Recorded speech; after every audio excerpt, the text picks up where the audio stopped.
2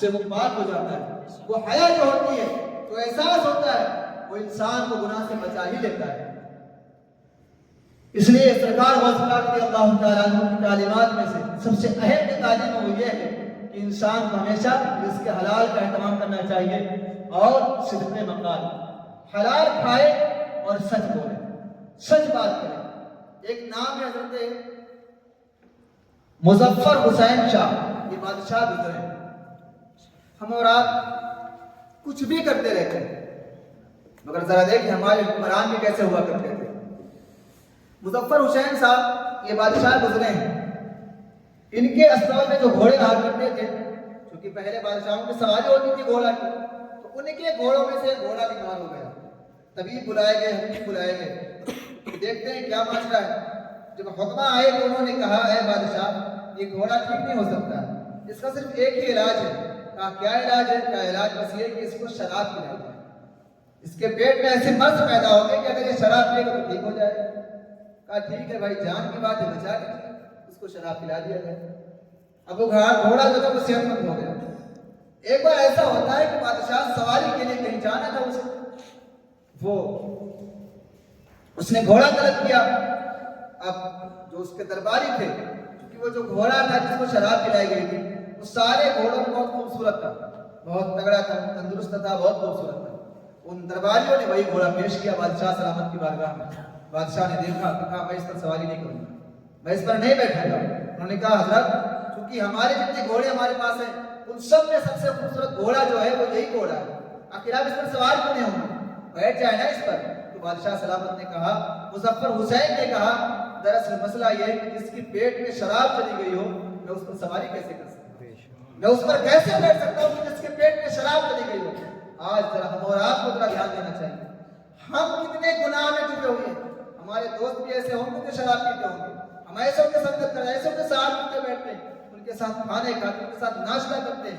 مگر یہ ہم کسی ولی کی بات نہیں، اپنے حکمرانوں کی بات کر رہے ہیں کہ جو جن کے پیٹ میں اگر شراب چلی جائے تو اس سواری پر سوار نہ کریں. ہم کس راستے پر چل پڑے ہیں، ہم کدھر نکل پڑے ہیں. اور بزرگوں کے اقوال میں سے ایک قول یہ بھی ملتا ہے کیونکہ ہر انسان کسی نہ کسی نشہ کا عادی ہے، کسی نہ کسی نشے میں ڈوبا ہوا ہے. تو کیوں نہ ایسا فارمولہ چونکہ غوث پاک کی محفل ہے، جشن غوثیہ ہے، اب پریشان تو نہیں ہو رہے ہیں. یہ محفل ہے، یہاں سے کچھ ضرور لے کر کے جائیں. اور آج بہت کچھ لے جانے کا ارادہ ہے میرا، ٹھیک ہے؟ ہم لوگ بہت کچھ لے کر جائیں گے. غوث پاک کا فیضان جھما جھم برس رہا ہے. ٹھنڈک کے موسم میں لوگ جو ہے وہ بستر میں ہے مگر مل رہا ہے. میں آپ کو بہترین نسخہ بتاتا ہوں. وہ کیسا نسخہ؟ شراب چھڑانے کا نسخہ. وہ کیسا نسخہ؟ نشہ چھڑانے کا نسخہ. وہ کیسا نسخہ؟ بھانگ چھڑانے کا نسخہ، گانجا چھڑانے کا نسخہ اور بیڑی سگریٹ چھڑانے کا نسخہ. یقیناً یہ ایسی نشہ ہے کہ انسان کو ذلیل کر دیتے ہیں، روڈ پر لے آتے ہیں. ابھی میں جمعرات دو پروگرام سے پہلے جا رہا تھا. اس بار میں ٹو ویلر سے نہیں گیا. ہر بار میں کیا ہے دو بجے سے جاتا تھا، مگر ٹھنڈک کی وجہ سے ہم وہاں صاحب تھے اور میں تھا تو سوچے ایسے چلتے ہیں. یہاں ٹول پلازا کے آگے ہم لوگ کھڑے ہوئے روڈ ویز کے لیے، مگر وہاں پر یہ جو ہوتے ہیں نا آئی ٹی او والے جو چیکنگ کرتے ہیں گاڑی کی، وہ لگائے تھے. بس والے روکتے نہیں تھے. ایک بس والا آیا اور وہ یقیناً گانجا پیا تھا، الٹا سیدھ چلتا تھا. وہ گاڑی جب اس کو روک رہے ہیں تو اتنی تیز گاڑی بھگایا ہے وہ کہ غالب گمان تھا کہ کسی نہ کسی کے ساتھ ایکسیڈنٹ کر دے. بہرحال سے روکا گیا، وہ آگے گاڑی روکا، سائڈ میں لگایا اور سائڈ میں نہیں بیچ راستے پہ کھڑا کر دیا گاڑی. اس کے بعد جب سب پیچھے لے رہے ہیں تو بیک پہ جب کیا تو پیچھے موٹر سائیکل والا تھا، بچ گیا ورنہ اس سے بھی راؤنڈ تھا. گاڑی لگائی گئی. وہ جو ادھیکاری تھا بہت ناراض ہوا، کیسے وہ ڈرائیور کو بلاؤ. جب ڈرائیور کو بلائے یعنی انسان نشے میں ہوتا ہے تو سب کچھ بھول جاتا ہے، اپنی ڈیوٹی اور سب بھول جاتا ہے، بچے بال بچے سب بھول جاتا ہے.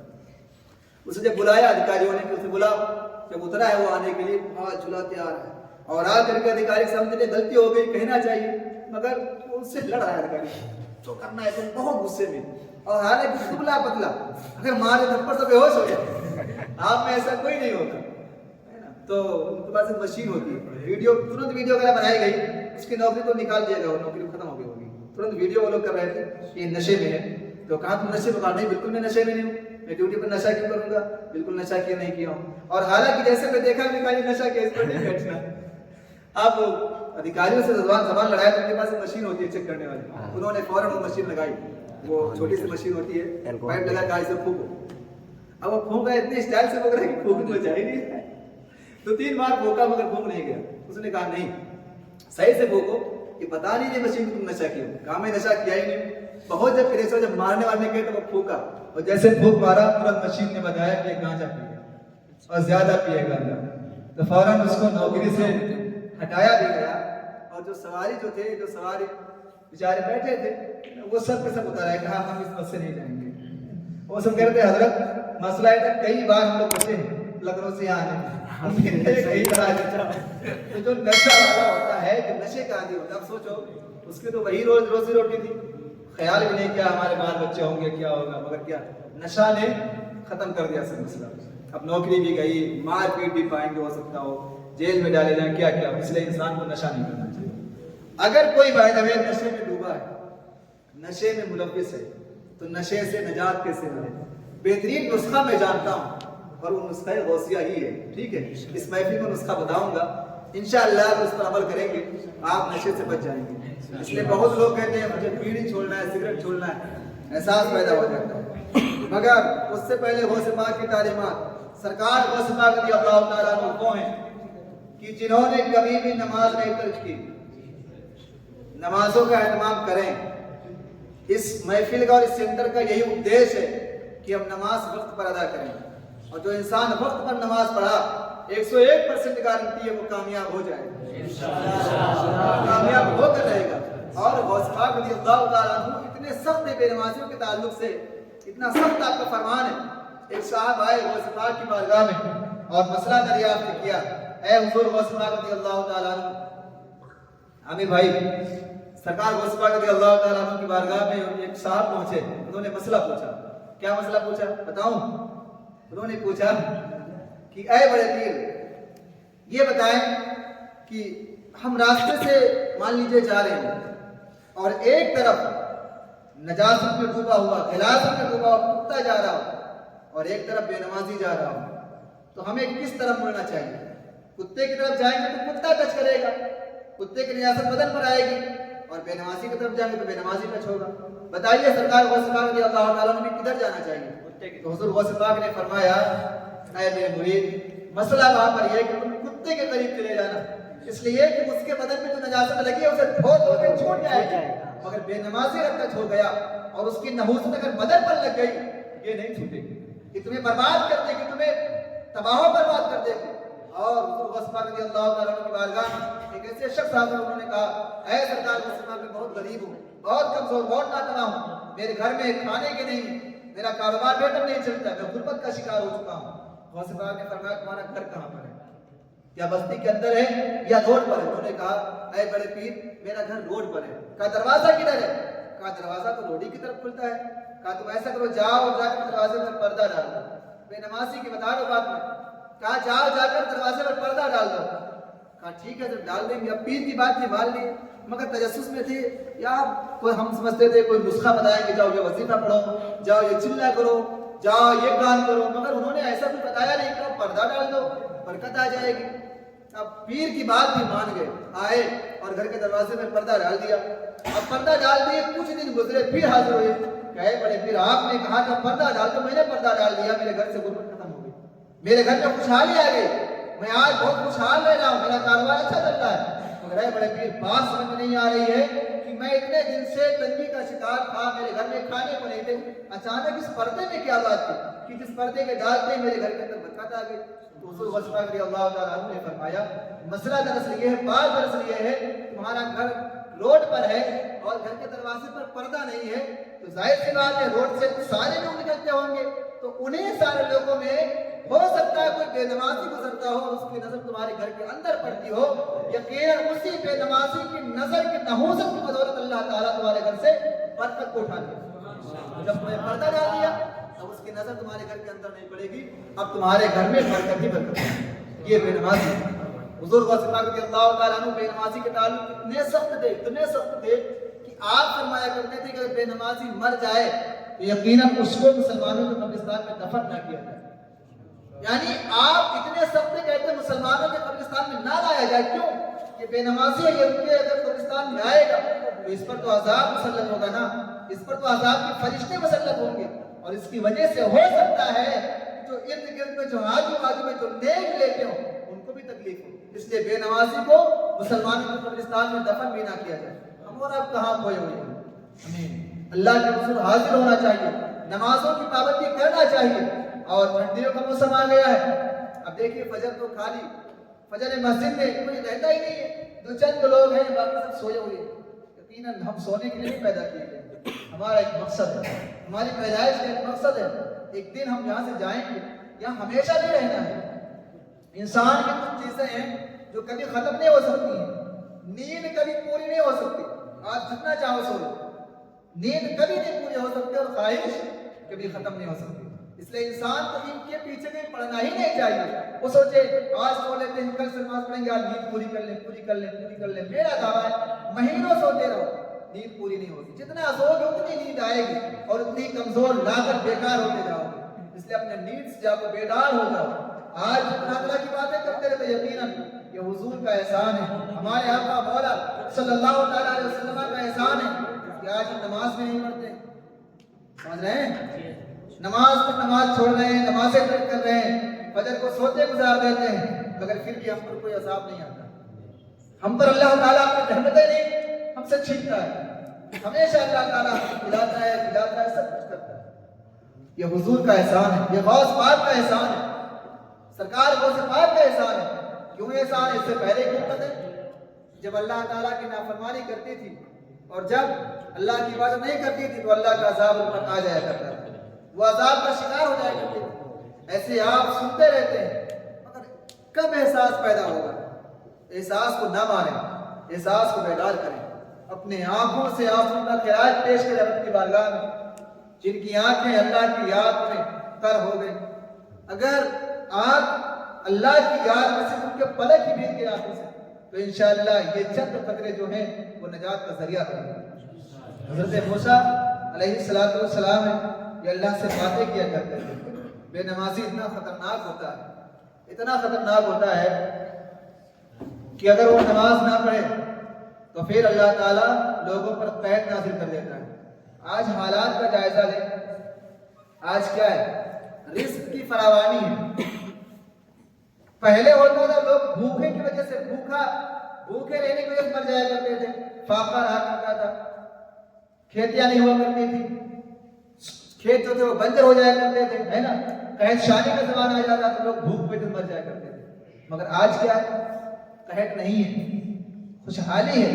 مگر پہلے لوگ بھوکوں کی وجہ سے مرتے تھے, مگر آج اپوزٹ ہے. آج لوگ کھا کے مر جا رہے ہیں, کھاتے مر جا رہے ہیں. کھا رہے ہیں اللہ کا شکر ہو گیا, کھا رہے ہیں اللہ کینسر ہو گیا, مر گئے. یہ بھی ایک اللہ کا عذاب ہے. کبھی غور تو کرنا چاہیے نا.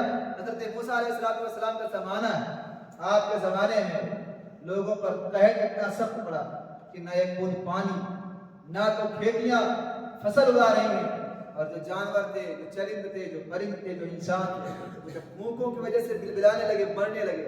لوگ پہنچے حضرت موسیٰ علیہ السلام کی بارگاہ میں.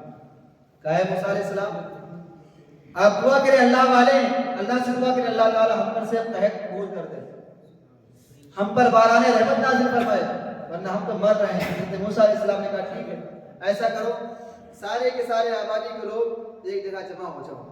وہ حضرت موسیٰ علیہ السلام نے سارے آبادی والوں کو ایک جگہ جمع کیا, اور آپ نے دعا کے لیے ہاتھ اٹھایا, مولا بارش عطا فرما, مولا باران رحمت ہم پر نازل فرما. تو ہاتھ پہ غیبی سے آواز آئی ہے موسیٰ علیہ السلام. مسئلہ دراصل یہ ہے کہ آپ ہی کے قوم میں اور آپ ہی کے لوگوں میں, آپ ہی میں سے کوئی ایک ایسا انسان ہے جو میری بارگاہ میں آتا ہی نہیں, جو نماز پڑھتا ہی نہیں. اے موسیٰ وہ اتنا بدبخت ہے, اور اے موسیٰ وہ اتنا نافرمان ہے کہ 40 سال ہو گئے میری بارگاہ میں ایک سجدہ بھی نہیں کیا. معاف کر دیتے ہیں.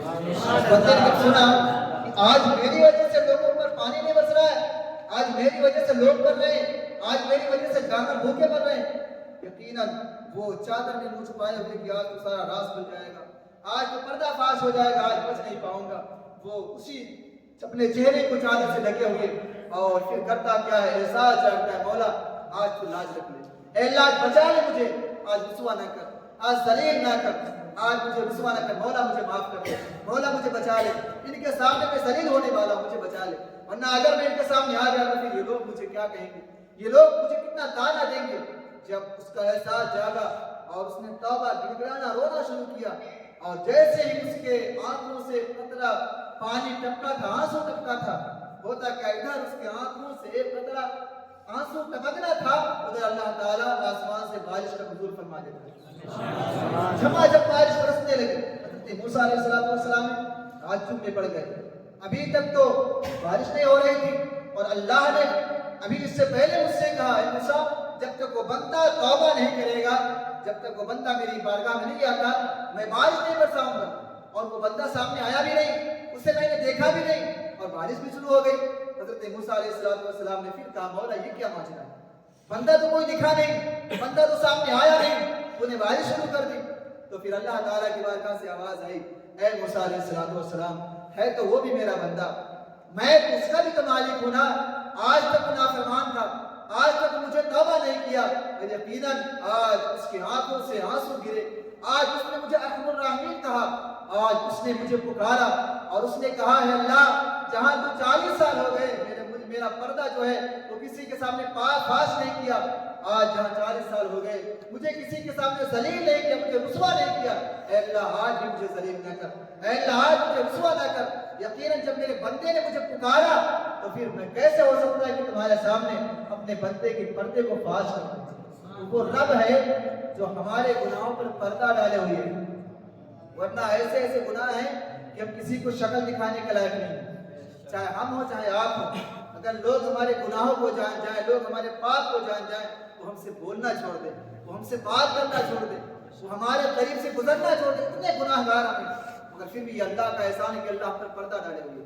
تو وہ دن آئے کہ جب پردہ فاش ہو جائے، ہم ذلیل ہو جائے، رسوا ہو جائے، اس سے پہلے توبہ کر لیں، اس سے پہلے اللہ کی بارگاہ میں آ جائیں، اس سے پہلے اپنے گناہوں سے توبہ کر لیں اور اللہ والے بن جائیں، ورنہ وہ دن آئے گا جب رسوا ہو جاؤ گے، پھر کبھی عزت وہ آ نہیں سکتی، کبھی معاشرے میں آپ باوقار نہیں ہو سکتے، کبھی معاشرے میں آپ عزت دار نہیں بن سکتے۔ اس لیے حضور غوث پاک رضی اللہ تعالیٰ عنہ کی محفل میں ہو اور اس محفل سے عہد کر کے جاؤ کہ انشاءاللہ جو گناہ ہے ان سے توبہ کریں گے، اور ایسی توبہ کریں گے کہ پھر دوبارہ ہم گناہوں کی طرف نہیں جائیں گے۔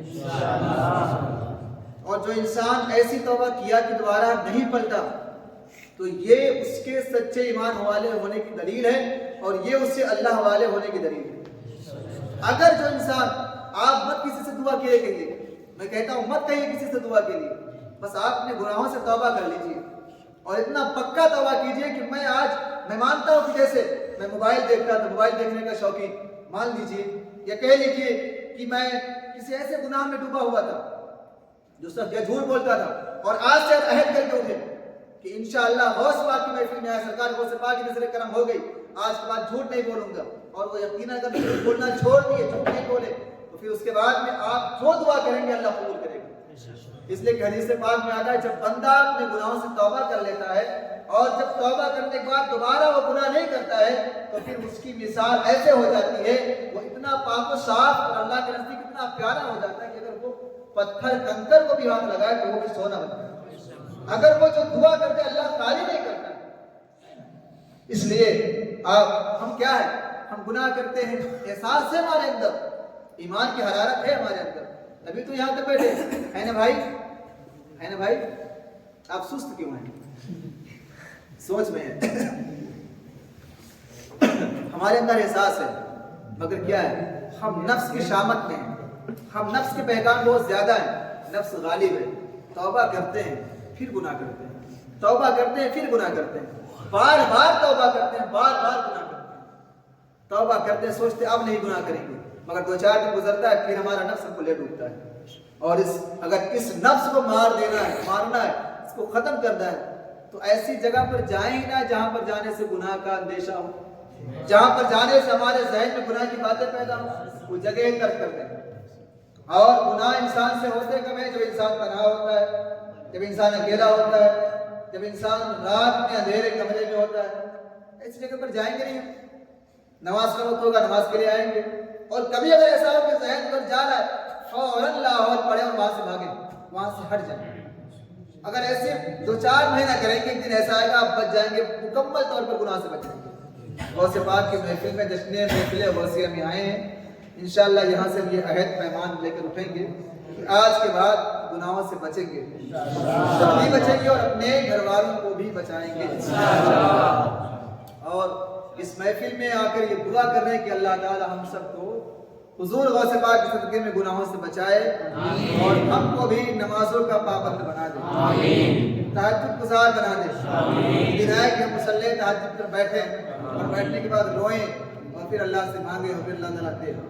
اللہ بہت خوش ہوتا ہے اس بندے سے جو رات میں اللہ کو یاد کرتا ہے۔ اب میں آپ کو وہ نسخہ بتا دیتا ہوں جس کے لیے بٹھایا ہوں اور اس کے بعد بہترین طریقے سے ادب و احترام سے بڑھیا فاتحہ خوانی ہوگی، پھر چلیں گے، ٹھیک ہے؟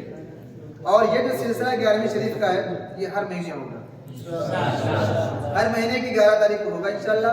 اور چونکہ اسے میں نے لکھا ہے کہ اپنی حاجت و ضرورت، میں نے اس میں لکھا اپنی حاجت و ضرورت، مصیبت و پریشانی کا حل پانے کے لیے، اس سے نجات چھٹکارا پانے کے لیے اس محفل میں شریک ہیں اور انشاءاللہ آئیں گے۔ اور صرف آئیں گے نہیں، چونکہ ابھی ابتدائیہ محفل تھی تو ہم چند لوگوں نے اس کے انتظام اور انسلام میں حصہ لیا۔ ہم ایسا کریں گے کہ آپ ہم میں سے رہیں گے، جیسے 11 تاریخ آنے والے ہو چاند کی، اس سے پہلے 2-3 دن پہلے ہی ہم سب اس میں شرکت کریں گے، روپیہ 2 روپیہ سے جو بھی ہو، اور جیسا لگے گا۔ ہماری نیت یہ ہے کہ ایک دن وہ آئے کہ جس دن ابھی یہاں کالا جام ہے، برفی یہ سب لانا پڑتا ہے، مگر ہم اس پر نہیں اٹھنے والے ہیں۔ میری کوشش اور میری خواہش یہ ہے کہ جب 11ویں شریف کا دن آئے، یعنی ہر مہینے کی 11 تاریخ کو ہو، اس دن سرکار غوث پاک کی بڑی نیاز ہو اور جسے کہتے ہیں توشہ غوثیہ۔ مہینے میں ایک دن کرو یہ توشہ غوثیہ اور اسی کو لے جا کر رکھ دیجیے شیرنی بطور دوا، پھر کھائیے، جو بیماری ہو کھانے میں شفا ملے گی۔ اسے بہت سرکار غوث پاک کے توشہ کی نیاز کے بارے میں نے پڑھا ہے اور میرے جانکاری تک آیا ہے کہ اگر کسی کو موت مقدر موت نہیں ہے، کتنی ہی بڑی مصیبت میں کیوں نہ ہو، چاہے وہ سعودی دبئی کہیں پر بھی ہو، اگر یہ توشہ غوثیہ کا اہتمام ہوا اور بڑی ختم کرائی گئی تو انشاءاللہ غوث پاک کی اس فاتحہ خوانی کے صدقے اللہ تعالیٰ اس مصیبت کو دور کر دیتا ہے۔ اتنی بڑی فاتحہ، اتنی بڑی نظر ہے۔ اور چونکہ یہ توشہ غوثیہ جو ہے بزرگوں کا طریقہ تھا، جو ہمارے جو مشائخ ہیں، جو ہمارے جو بزرگان دین ہیں، جو اولیاء اللہ ہیں، وہ ہر مہینے کی 11 کو غوث پاک کا توشہ کرتے ہیں، مہینے میں ایک بار توشہ کرتے ہیں اور اس میں جو حلوہ بنتا ہے اس کو رکھ لیتے ہیں، جب بھی ہوتا ہے وہ کھاتے ہیں۔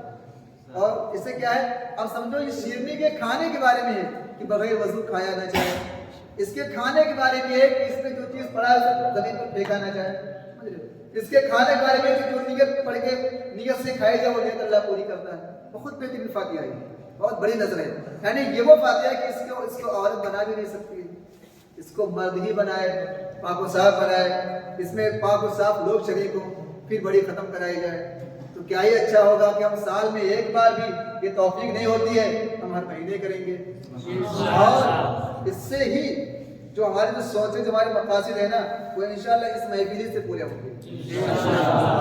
ہم غوث پاک کو منانے کے لیے آئے ہیں، جس دن ہم مان گئے پھر دن دیکھنا سب کچھ حل ہو جائے گا، سارے مسئلے حل ہو جائیں گے۔ یہ جو ادھر بھٹک رہے ہیں کہ نہیں آ رہے ہیں ادھر، وہ سب آئیں گے، سب آئیں گے، بڑی رونق یہاں سے آئیں گے۔ ابھی میں چھوٹے موٹے کر لیے، ابھی میرا ارادہ ہے کہ جب آئندہ یہ ہو تو جشن محفل غوثیہ کے نام سے ایک چھوٹی سی ہم ہولڈنگ بنا لیں پیچھے لگانے کے لیے، اور ہر مہینے ہو اور یہ سلسلہ صبح قیامت تک چلتا رہے۔ اور ابھی یہ ایسے ہے، ایک دن وہ آئے غوث پاک کے کرم سے کہ یہ حال بھی بھر جائے۔ ابھی صرف سینٹر والے آئے ہیں، ابھی صرف ہم کون ہیں، صرف سینٹر والے ہیں نا، مگر اب جب چونکہ ہوگا تو 3-4 دن پہلے ہی یہ شیئر کریں گے اور اس میں حل ہو جا سکتا ہے۔ اس محفل میں سینٹر والا، غیر سینٹر والا، بڑا جو ہے وہ سب آ سکتے ہیں۔ اور ابھی اس کی شروعات بھی تو اپنے طریقے سے کیے، جب اس کے بعد جو محفل ہوگی اس کو بہت اچھے طریقے سے کریں گے۔ مطلب کیسے کریں گے، یہ محفل صرف 1.5 گھنٹے کی ہوگی، 10 سے پہلے ہم کمپلیٹ کریں گے اور اس میں صرف 1-2 نعت و منقبت ہوں گے اور ماتر آدھا سے پونا گھنٹہ کا بیان ہوگا، اور اس کے بعد 15 منٹ جو ہوگی وہ ہم سب ذکر کریں گے، یعنی جو پڑھا جاتا ہے سرکار غوث پاک کی بڑی فاتحہ میں پڑھیں گے، اور اس کے بعد میں بہترین انداز میں فاتحہ خوانی ہوگی، پھر یہاں سے جائیں گے سب اپنے، کتنا اچھا ہوگا۔ اور اس کے ذریعے سے بہت ساری پریشانی ہماری بن ہوگی۔ اب اور اس کا سن لو جس کے لیے میں روک کے رکھا ہوں۔